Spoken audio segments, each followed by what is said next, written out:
अच्छा मुझे एक बात बताओ कि कभी भी किसी रिलीजन की रिलीजियस बुक्स में डायनासोर्स के बारे में मेंशन क्यों नहीं है? डायनासोर्स के बारे में कुछ क्यों नहीं लिखा गया? और अगर हम साइंस में देखें तो साइंस के पास डायनासोर के फॉसिल रिकॉर्ड्स मौजूद हैं, साइंस के पास डायनासोर के फुटप्रिंट्स मौजूद हैं, इवन साइंस के पास डायनासोर्स के एग्स भी हैं। तो कभी भी कोई ये नहीं बोल सकता कि डायनासोर कभी एग्जिस्टेंस में नहीं थे इस अर्थ में। डायनासोर 100% इस धरती में एग्जिस्ट करते थे। इस चीज का साइंस के पास बहुत तगड़ा, बहुत ठोस सबूत है, नकार नहीं सकते आप। फिर भी रिलीजियस बुक्स में हमारी लिखा क्यों नहीं? क्योंकि जिन भी लोगों ने इस रिलीजियस बुक्स को लिखा पहले, उनको कभी ये पता ही नहीं था कि डायनासोर भी इस धरती में एग्जिस्ट कर सकते हैं। उनको ये आइडिया ही नहीं था। इसका मतलब साफ साफ यही हुआ, जो हमारी रिलीजियस बुक्स हैं वो ह्यूमंस के द्वारा लिखी गई हैं और हमें उन्हें कभी भी ब्लाइंडली फॉलो नहीं करना चाहिए।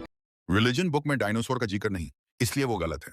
तो ये बताओ, साइंस बुक में ये क्यों नहीं लिखा है कि माँ बाप का हक क्या है, झूठ क्यों बुरा है, जुल्म क्यों गलत है, मरने के बाद जवाबदेही है या नहीं?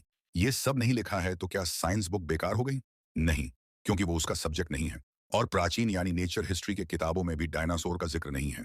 जैसे पुराने जमाने के ग्रंथ, यूनानी, रोमन, भारतीय और चीनी, इनमें जानवरों का जिक्र है, शेर, हाथी, घोड़ा, ऊंट, पक्षी, लेकिन डायनासोर का जिक्र नहीं। तो क्या नेचर हिस्ट्री का बुक भी गलत है?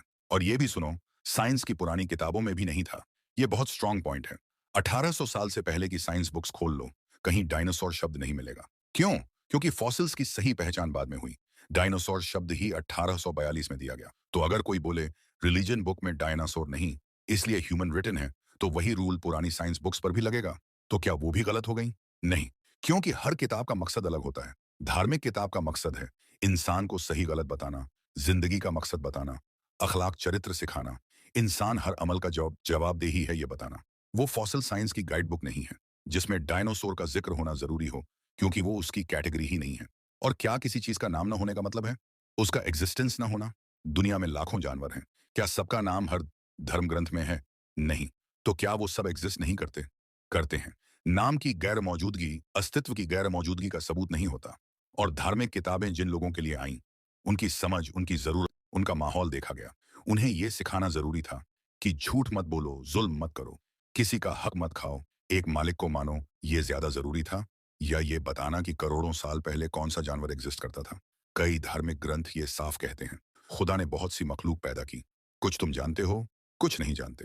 मतलब अननोन क्रीचर्स के लिए दरवाजा खुला है। रिलीजन टेक्स्ट ये दावा नहीं करता कि सिर्फ वही जानवर हैं जिनका नाम लिखा है। आखिरी बात, ब्लाइंड फॉलो किसी को नहीं करना चाहिए। हम भी यही कहते हैं, ना रिलीजन को, ना साइंस को, ना किसी इंसान को ब्लाइंडली फॉलो करो। फॉलो करो तो सोच समझकर, सवाल पूछकर। लेकिन यह कहना कि रिलीजन बुक में डायनासोर का नाम नहीं तो किताब इंसानी द्वारा लिखा गया है, ये लॉजिक नहीं है। सही लॉजिक ये है, किताब का मकसद क्या है, पहले ये समझो फिर फैसला करो।